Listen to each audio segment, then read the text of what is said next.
Nous allons passer maintenant au Togo. On va évoquer donc la lutte contre la criminalité et cette vague d'arrestations à Lomé le lundi 23 décembre au cours d'une opération de lutte et de prévention contre la criminalité qui a duré du matin au soir dans la capitale et dans une ville de l'intérieur. Les forces de sécurité et de défense ont procédé à l'arrestation de 337 individus. L'information a circulé comme une rumeur en matinée ce lundi avant d'être confirmée dans la soirée par le ministre de la Sécurité et de la Protection civile. En effet, 337 personnes ont été arrêtées pendant une opération de lutte contre la criminalité. Elle s'est déroulée à Agoué, à Tchanvé, Lomé, Zongo et Kpalimé. Selon le communiqué signé de Yak Damham, cette opération vise à prévenir tout acte délictueux et assurer la sécurité des populations et de leurs biens en cette fin d'année où l'insécurité semble prendre une tournure inquiétante. Firmette Ekouabou, on a lu aussi sur les réseaux sociaux, c'est vrai que le lundi, moi j'ai vu un hélicoptère tourner dans les airs, les gens ont vite fait beaucoup d'amalgame autour, mais c'est dans cette même journée qu'on a pris cette opération et les gens ont vite fait de créer un parallèle avec les tensions politiques puisqu'on se retrouve dans les bastions d'un parti que vous connaissez très bien, mais le ministre parle là d'une opération de lutte contre la criminalité. Oui, le gouvernement a ses raisons. Aujourd'hui, vous savez, avec ce qui s'est passé le 23 novembre, aux tentatives d'insurrection, ce qui avait abouti à l'arrestation d'une trentaine de personnes. Entre-temps, c'était le 18, après, plus 10. Et tout ça, et aussi avec le terrorisme qui se déroule dans la zone ouest africaine, je pense que les autorités togolaises ne veulent plus s'amuser, surtout en ce qui concerne la sécurité. Ce qui s'est passé, en réalité, avec l'arrestation, pas de ces 300 mètres, de ces 28 personnes, à faire réfléchir un peu aux autorités. Peut-être qu'ils avaient les informations, peut-être qu'ils avaient les renseignements nécessaires, mais peut-être ils n'ont pas agi à temps. Mais ça a fait un peu peur, peut-être pour prévenir de tels actes, pour dissuader des gens. Je pense qu'il faut être beaucoup plus sérieux. C'est ce que les autorités n'ont pas sérieux. Il faut être beaucoup plus responsable, en tout cas assumer encore plus de responsabilités pour que de telles choses ne se reproduisent là. Donc c'est pour le bien de tous les Togolais. Quand on parle de politique, on met la politique à ça. Bien sûr, chacun a ses commentaires, tout le monde est libre de ses commentaires. Mais je pense que c'est pour le bien de tous les Togolais. Gervais, il ne s'agit pas d'une rafle, c'est une opération régulière. Bon, je crois que en matière sécuritaire, il faut déjà être très informé, ce que nous ne sommes pas souvent, parce que la sécurité a besoin de discrétion pour être efficace. Donc on n'a pas tous les tenants et les aboutissants, ce qui fait que quand il y a une opération de ce genre, très vite elle est mal appréciée et l'autorité est obligée de communiquer.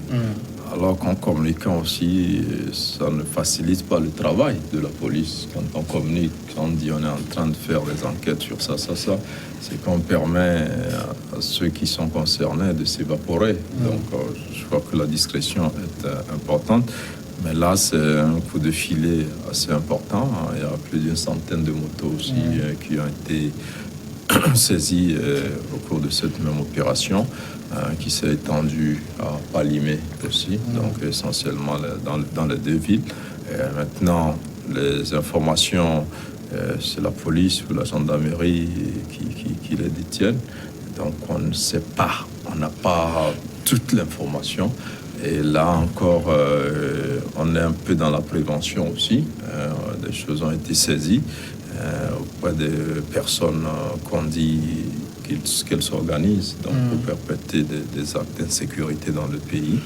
Et donc, si c'est dans la prévention, il faut déjà saluer cela parce qu'il ne faut pas toujours attendre qu'il y ait, avant les réactions. Donc, si on peut en amont déjà couper l'herbe sous le pied donc de ces personnes-là. Maintenant, est-ce que tous les éléments... Là aussi, c'est à la justice de voir une fois que les gens sont arrêtés.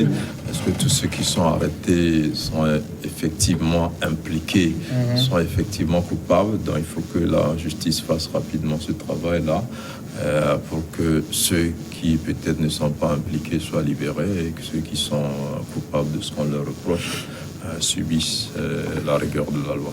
Francisco, ce genre d'opération, c'est rassurant en cette période de fête? Non, en matière de sécurité, il faut être proactif, hein, il faut prévenir. On l'a toujours dit, ce n'est pas attendre qu'on commette les actes d'abord. Mais je vais vous dire que les braquages que nous avions connus et qu'on pense que c'est fini, ça continue de sévir. Hein, ça continue. Les braqueurs, comme Yark même l'a dit, que c'est des professionnels. Et ils ont encore peaufiné leur stratégie. Ils ne tirent plus, mais vous sortez d'une banque et vous avez suffisamment d'argent. Les gens vous guettent. Hein? Vous avez beaucoup d'argent sur vous.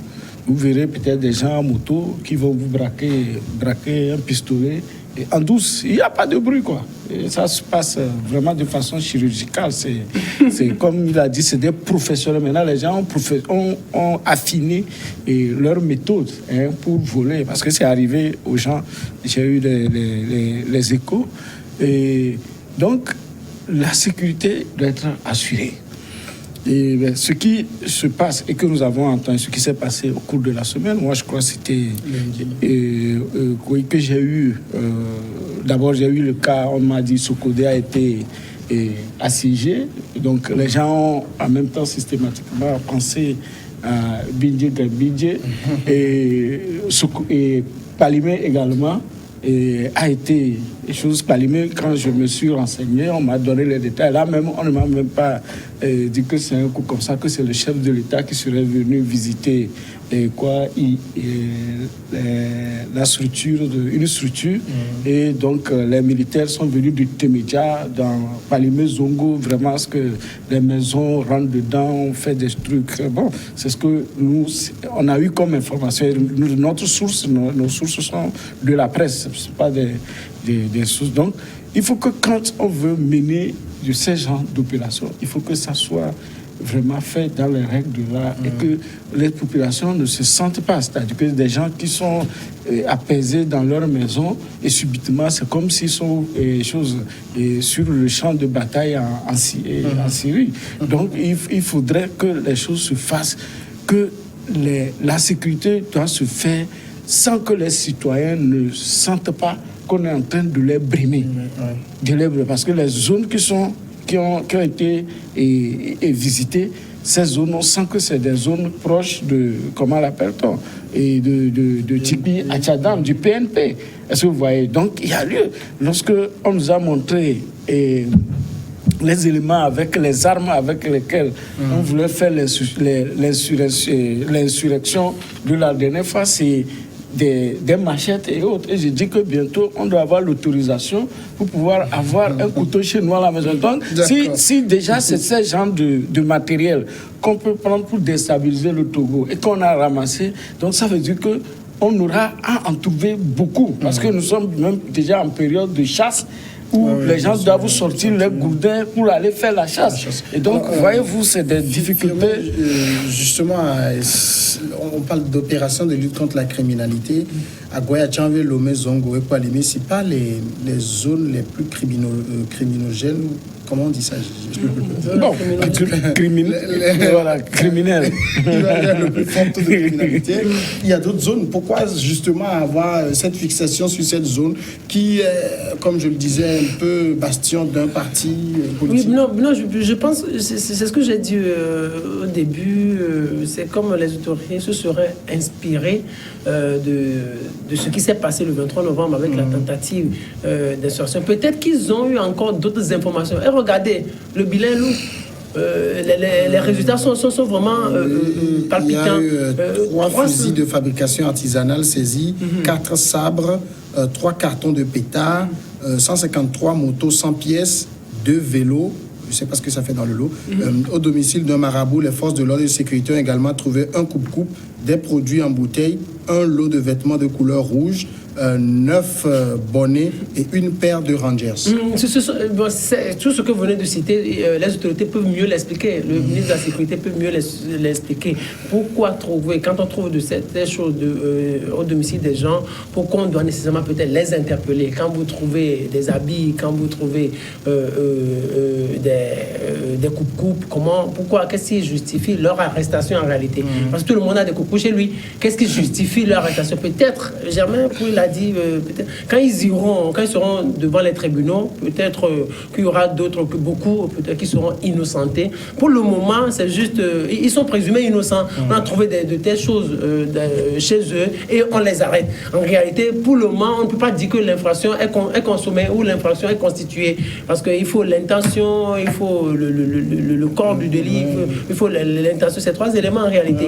Donc, si ces 3 éléments ne sont pas encore constitués, on ne peut pas parler d'infraction. Donc, c'est à la justice qu'on le dira. Mais c'est ce qu'on est en train de citer, les coucouets, tout ça là, ça ne justifie en rien qu'on puisse les arrêter facilement. Mais il reviendra à la justice de faire un travail professionnel. Mais je pense que les autorités ont été marquées par ce qui s'est passé à Aboué. Oui, et peut-être elles ont encore certaines informations et elles continuent comme ça, avec des arrestations, tout ça là. Mais qu'on nous explique, moi je vous dis, bien sûr, en matière de sécurité, on ne peut pas donner toutes les informations, mais qu'on nous donne des bribes d'informations qui puissent soutenir ce qu'ils sont en train de faire. Sinon, les gens vont dire, les partis politiques vont dire qu'ils sont en train de s'amuser, comme nous sommes à l'approche des élections, ils veulent profiter pour fragiliser les partis qui leur font peur, ainsi de suite. Sinon, ça ne va pas à leur avantage en réalité. Oui, mais ici, moi, quand j'ai écouté quand même l'information lundi, moi, j'ai pensé tout de suite qu'après les actes du 23 novembre, comme on nous avait dit qu'il y avait des armes de guerre dans la nature, c'est elles qu'on recherchait. Mais si c'est cela, la moisson est maigre, là. Oui, mais en fait, moi, je suis un peu mal à l'aise quand il faut parler de ce que la sécurité fait. Parce que c'est assez complexe. Là, nous sommes beaucoup plus dans les supputations. On cherche à expliquer, alors qu'il y a que... C'est un travail préliminaire qui est fait. Et c'est sur la base de certaines informations. Maintenant, il y a plusieurs charlatans, plusieurs marabouts. Pourquoi c'est chez marabouts-là qui sont allés? Pourquoi ils ont trouvé des rangers? Est-ce que les rangers, ça suffit pour arrêter quelqu'un? Est-ce que les bouteilles, tout ça? Donc, après, c'est des enquêtes qui se font. Maintenant, il y a des coupes-coupes dans toutes les familles. Oui. Pourquoi on n'est pas allé chez toi, par exemple, arrêter? Donc, c'est sur la base de certaines informations. Maintenant, après, il faut recouper tout ça et voir si vraiment tous ces éléments, comme le disait Fioma, sont constitués. C'est là le travail du juge. Je pense que c'est un travail de prévention.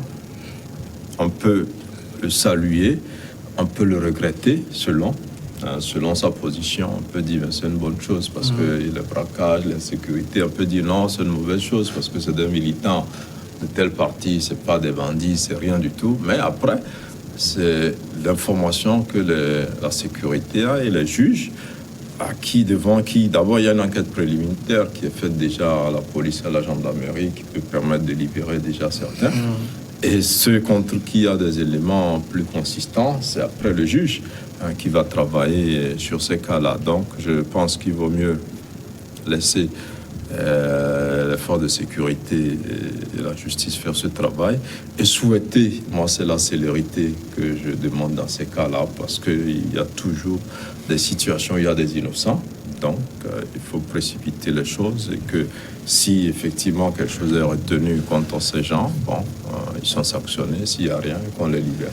Mais comme on l'a dit, c'est toujours bien de prévenir quand on a des informations. Parfois, ça peut être des fausses informations, parfois, ça peut être de bonnes informations. Mais c'est vraiment un travail délicat. Et je pense que les forces de sécurité qui sont un peu plus professionnelles dans notre pays, en tout cas, et qui aussi sont beaucoup plus soucieuses du respect des droits de l'homme, parce que vous savez, la dernière fois, il y a eu pas mal de mesures qui ont été prises, notamment au niveau de la police, avec le guide du policier qui a été lancé, avec la plaque patronomie, tout ça, donc c'est des mesures qui rassurent quand même, qui essaient de rétablir une certaine confiance entre les populations et les forces de sécurité. Alors, en matière de criminalité, Francisco, quand on parle de criminalité, on sait exactement de quoi on parle.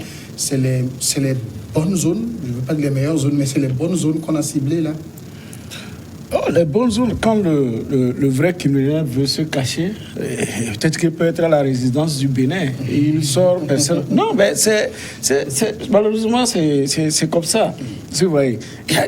La dernière fois, j'ai dit ici, il y a des criminels à Bassar qui sont en train d'égorger, de tuer les enfants. Il faut aller chercher ces gens-là. Mais ce n'est pas l'armée qui débarque.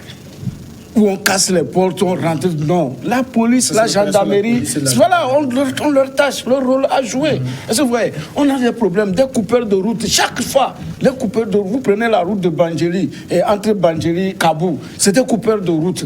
Hein? On les laisse là-bas, bon, en fait, c'est celui qui organise la sécurité qui sait par où, n'est-ce pas, il a plus de problèmes. Mais lorsque, par rapport à comment les choses vont, vous allez parler tout à l'heure des 4 Kalachnikov qui sont dans la nature. Et on vient de nous parler de fusils de chasse. Or, aujourd'hui, il n'est pas interdit que quelqu'un ait un fusil de chasse. Vous prenez tous les grands, les gens, la déclaration. Moi-même, j'ai eu à faire une coproduction sur la chose, comment il faut aller immatriculer son arme déclarée et avoir des papiers en bonne et due forme. Donc, si vous allez prendre les fusils de chasse chez quelqu'un, si la personne vous présente, ou s'il ne présente pas comment l'appelle-t-on, de papier, oui, mais on peut lui demander d'aller le faire. À partir du moment où on le connaît, c'est que c'est son arme, on peut lui demander d'aller le faire. Les machettes, on ne peut pas aujourd'hui nous dire que, parce qu'on a trouvé machette chez quelqu'un, là on ne pourra plus rien faire. Nous on est des cultivateurs. On a Rangers, Germain l'a dit tout à l'heure, les Rangers. Mais quand vous allez dans la brousse. Quand on va dans la brousse, qu'est-ce que c'est? Et puis c'est là sur le marché on vend. Ce n'est pas nous qui importons.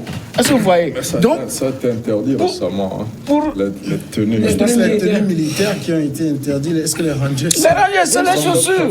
Ce n'est pas... Attendez, ce n'est pas seulement... Attendez, ce n'est pas seulement un Rangers que quelqu'un peut prendre pour aller faire du mal. Est-ce que vous voyez? Il y a des paires, les chaussures de sport qui sont... On ne s'entend pas.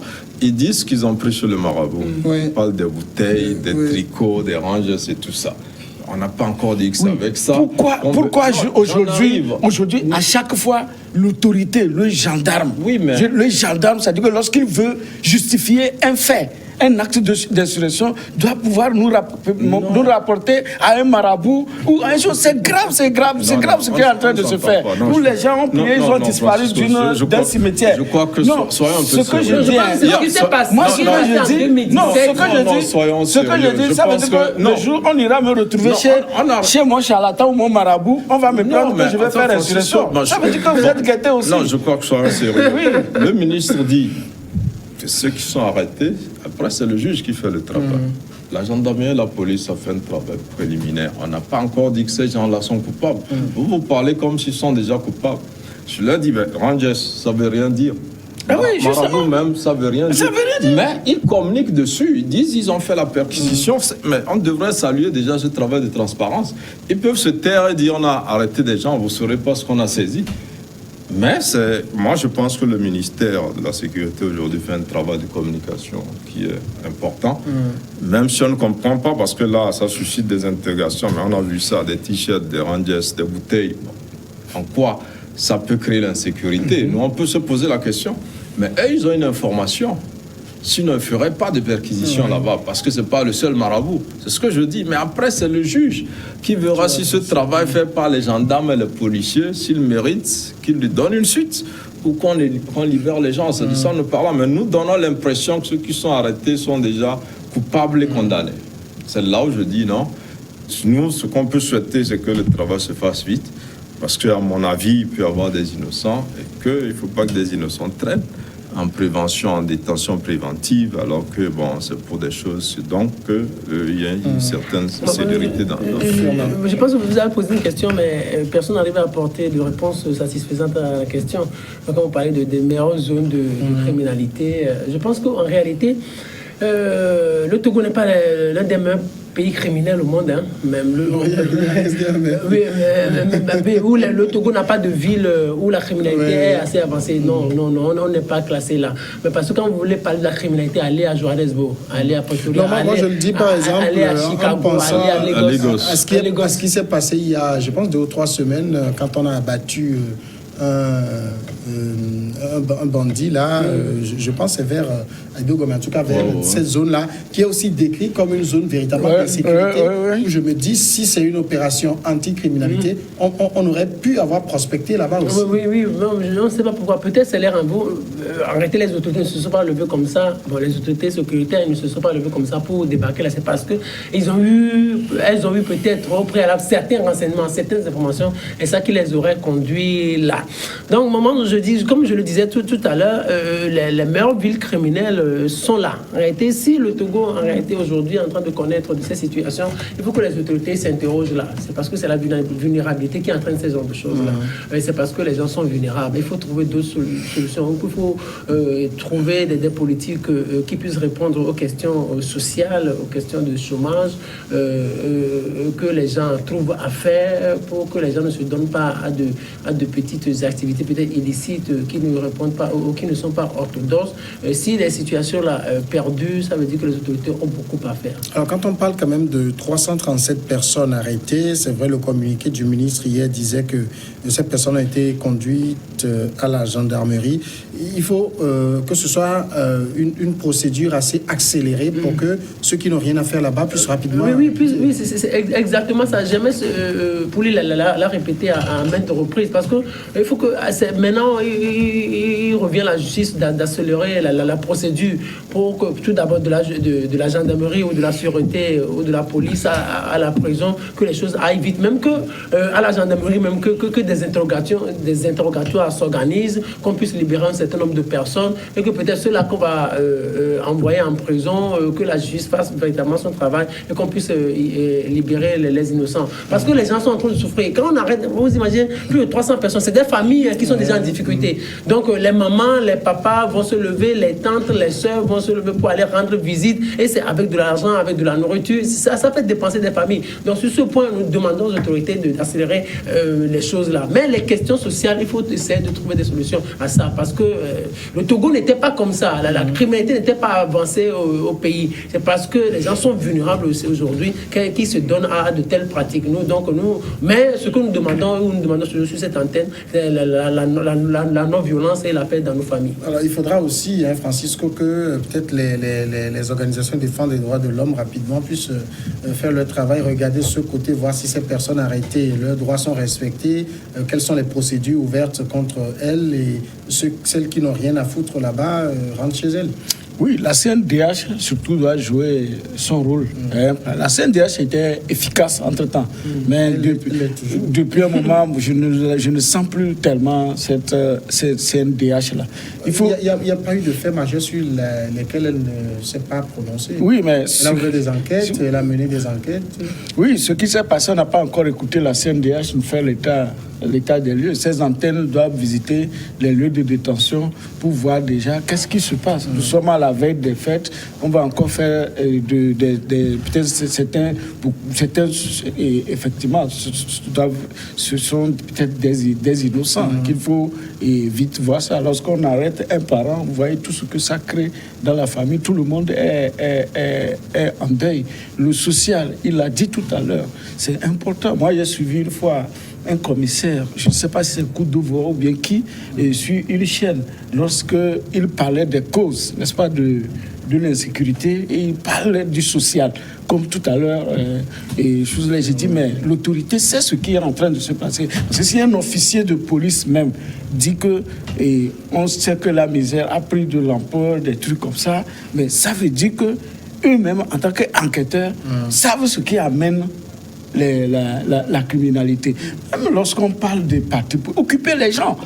Le pays est là. Les gens sont... Vous allez dans les villages, les gens sont assis seulement, ils regardent. Ce n'est pas normal. Si les gens sont occupés, même la chose politique, on fera ça. Oui, on ira au boulot avant de revenir penser à la politique.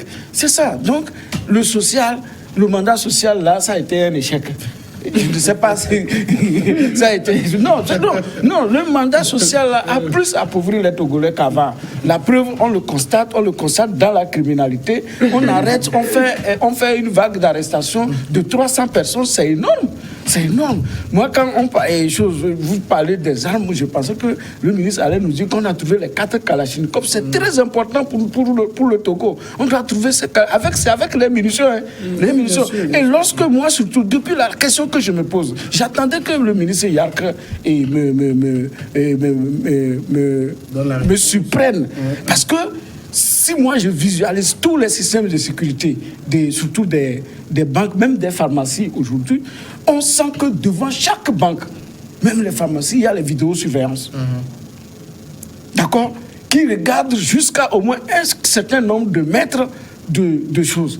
Mais si aujourd'hui on nous dit qu'on est parti prendre les armes chez des gendarmes en fraction devant les banques, et que jusqu'ici, on ne nous a pas chose. Parce que je me dis que s'ils n'ont pas divulgué les photos, c'est qu'ils sont en train d'abord de chercher et d'avoir les visages avant de peut-être un jour chose. Donc, je suis toujours sceptique par rapport à cette... Je ne dis pas que la chose, je sais, mais il faut qu'on arrive à nous convaincre et à faire les choses dans les règles de l'art pour que les citoyens... parce qu'aujourd'hui, on est en train de brimer beaucoup de choses et ça a des impacts sur la gouvernance. Jamais, en tout cas, dans ce genre d'opérations, quand elles sont menées, ça veut dire on recherche quelqu'un ou quelque chose. Oui, tout à fait. Bon, déjà, on recherche quelqu'un, on recherche quelque chose. Où on a des informations. Parce que pour être efficace, quand j'entends Francisco parler de Yark, on dirait qu'il parle de Dieu. Yark, c'est pas Dieu, il ne peut pas régler le problème de la sécurité. Il a besoin de la contribution des citoyens. C'est sur la base des renseignements que les forces de sécurité font leur travail. Mais si vous avez un voisin suspect chez vous et que vous ne le signalez pas, personne ne viendra un jour faire une perquisition chez lui. Il va rester là, un jour il va disparaître. Après, vous direz un jour, il venait chez moi, il faisait ça. Mais vous êtes, quelque peu, vous avez été complice parce que vous l'avez laissé faire, vous savez qu'il... Mais dénoncer quelqu'un ne veut pas dire l'accuser forcément. Il y a un truc suspect, on vient, on regarde s'il n'y a rien. En Occident, il n'y a que ça. Moi, j'étais à Genève en Suisse, mais les vieilles, tout ça, c'est des coups de fil à la police. Tu viens, on te voit suspect, on vient, puis on te contrôle et ça s'arrête là, c'est rien. Donc je pense qu'ici, c'est ce qu'il faut faire. Quand il parle de vidéosurveillance, on n'est pas encore au niveau de la Chine avec la reconnaissance faciale, ou aujourd'hui en Chine, et même là, les droits de l'homme refusent ça aujourd'hui. Mais en Chine, tout le monde est identifié parce qu'il y a des caméras partout et à partir de votre visage, on vous reconnaît. Ce niveau, l'Occident ne l'a pas, mais il condamne la Chine. Ce que vous dites, si c'est qu'on avait ce genre de caméra ici, on sait qui fait quoi à chaque moment et où le trouver. Mais on n'est pas à ce niveau. On n'a même pas... Le l'a dit, qu'on sait qui fait quoi dans ce pays. Non, il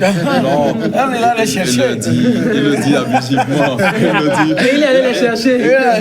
Il le dit pour dissuader les gens. C'est vrai qu'ils sont efficaces, mais ils n'ont pas tous les moyens pour faire ce travail-là qu'on leur demande. On va s'arrêter ici. Merci beaucoup, Germain Pouli. Francisco Napokora, merci. Merci à Firmin Teko Agbo également. Merci à vous tous de nous avoir suivis. Joyeux Noël, c'est déjà pratiquement terminé. Oui, joyeux Noël. C'est pas...